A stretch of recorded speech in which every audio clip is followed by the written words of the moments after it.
Today, we celebrate our Independence Day. 243 years ago, colonial representatives met in Philadelphia to vote on the passage of a declaration written by Thomas Jefferson. Now, this declaration had at least three main goals. The first goal was to unify the colonists. Not all colonists wanted independence.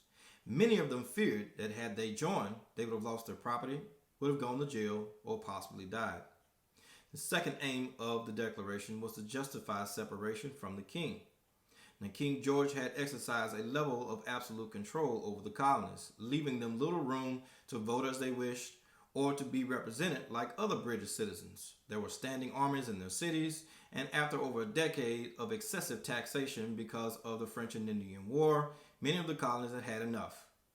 They knew they couldn't do it alone, which brings us to the third reason for the declaration. It was basically a marketing tool to get the support of France and Spain to back them in their fight against Great Britain.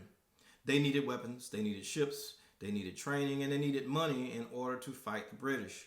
Now, France and Spain needed to know that the colonists were unified, because a unified colonial region against Great Britain, and if they had won, would be a serious ally to France and Spain, who were also enemies of Great Britain.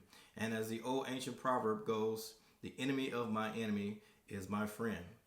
We would eventually be victorious, and 243 years later, we are a sovereign, independent nation. We are not a perfect nation, but I believe that we are the best place for one to even have a small amount of opportunity for life, liberty, and the pursuit of happiness. That is something worth fighting for. That is something worth dying for.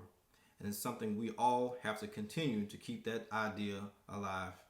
Happy Independence Day, and may God continue to bless these United States of America.